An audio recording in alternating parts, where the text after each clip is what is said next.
François Bayrou. François Bayrou. François Bayrou. Ce fils d'agriculteur, né en 1951, devenu maire de Pau, puis député et aujourd'hui Premier ministre, fait se défrayer la chronique depuis plusieurs mois maintenant sur lui et son gouvernement. La question du pourquoi le gouvernement actuel fait-il autant parler semble donc légitime.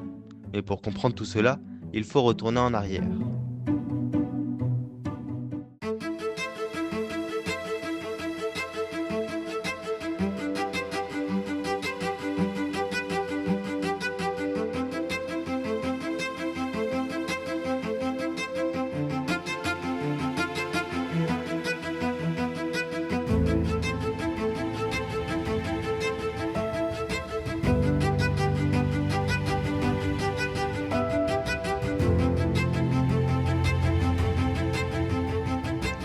Le régime en vigueur est donc la Ve République.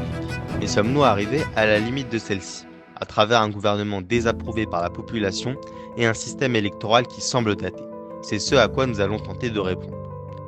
Le 9 juin 2024, après une importante victoire du Rassemblement national aux élections européennes, Emmanuel Macron déclare la dissolution de l'Assemblée nationale. Après avoir procédé aux consultations prévues à l'article 12 de notre Constitution, j'ai décidé de vous redonner le choix de notre avenir parlementaire par le vote. Je dissous donc ce soir l'Assemblée nationale. Une campagne des législatives extrêmement rapide plus tard, le NFP, une alliance de gauche composée de la France Insoumise, d'Europe Écologie Les Verts, du Parti communiste et du Parti socialiste, sort vainqueur des élections avec 182 députés contre 163 macronistes et 143 élus RN. Qui dit nouvelle législative, dit nouveau Premier ministre, qui est le chef du gouvernement. Il est de coutume de nommer un Premier ministre venant du camp qui a remporté les élections législatives.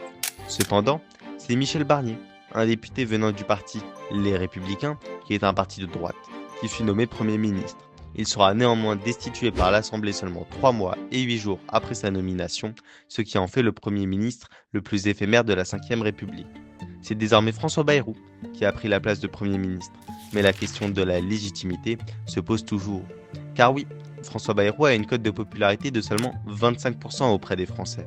De plus, ce n'est pas son parti qui a gagné les élections, et ce n'est pas non plus le leader de la coalition du centre.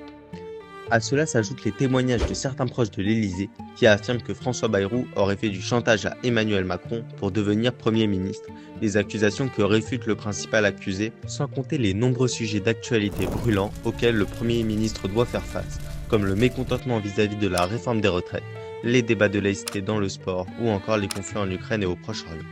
Également, seulement 4 jours après son arrivée à Matignon, le Premier ministre était déjà dans la tourmente. Il avait décidé d'assister au conseil municipal de Pau, la ville dont il est le maire, plutôt que de se rendre à Mayotte, au chevet des habitants ayant subi l'un des cyclones les plus terribles de l'histoire de l'île. Le leader du mouvement démocrate a tenté de se justifier en disant que le ministre de l'Intérieur Bruno Retailleau et le ministre des Outre-mer François-Noël Buffet s'étaient déplacés, mais ces explications n'ont pas réellement convaincu. Aussi, il est directement lié à l'affaire Betara. Regardons cela d'un peu plus près. En janvier 2024, le parquet de Pau ouvre une enquête préliminaire à la suite de 20 plaintes d'anciens élèves pour des faits de violence physique, violence morale, viol et agression sexuelle sur mineurs au sein de l'établissement dans les années 1980. Le 11 février 2025, soit 2 mois après sa nomination au poste de Premier ministre, l'affaire prend une tournure politique. Une enquête de Mediapart incrimine le Premier ministre, François Bayrou. Il est accusé d'avoir été mis au courant des exactions de cette école où ses enfants étaient scolarisés lorsqu'il était ministre de l'Éducation et d'avoir fermé les yeux. Dans l'introduction, nous avons également parlé d'un système électoral vieillissant. Plongeons-nous dans ce sujet de plus près. Le système législatif français fonctionne de la manière suivante. La France est découpée en 577 circonscriptions et chacune des circonscriptions a un député à faire élire. Ce mode de scrutin se passe au scrutin uninominal majoritaire à 2 tours. Ce sont des mots tous un peu compliqués, alors décortiquons tout cela ensemble. Le mot scrutin, c'est simple.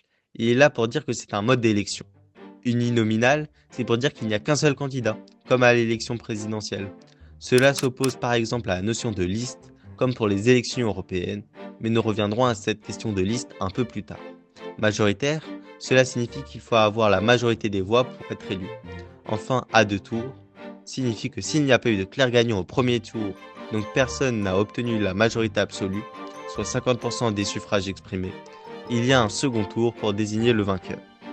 Pour désigner les candidats qui vont aller au second tour, on prend au minimum les 2 premiers, mais il peut y en avoir plus, car oui, si un candidat réunit au moins 12,5% des suffrages parmi les inscrits sur les listes électorales, il passe également au second tour. On assiste donc parfois à des triangulaires.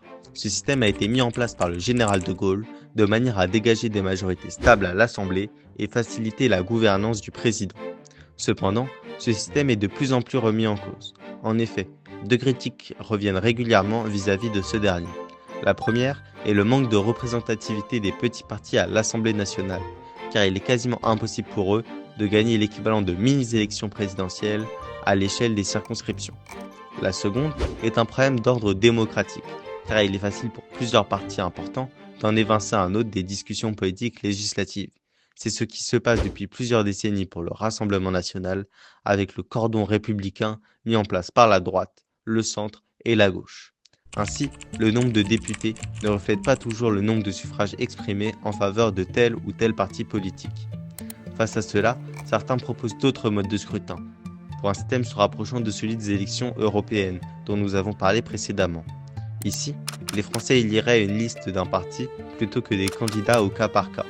Évidemment, ce n'est qu'une proposition parmi tant d'autres. Le gouvernement incarné par François Bayrou illustre la complexité et les enjeux de notre système politique. Entre les polémiques, la manière dont le gouvernement opère et les règles du scrutin qui façonnent notre démocratie depuis toujours. Cela nous pousse à interroger non seulement l'efficacité de nos institutions, mais aussi le rôle que chacun d'entre nous peut jouer pour faire évoluer un système en quête de constante légitimité.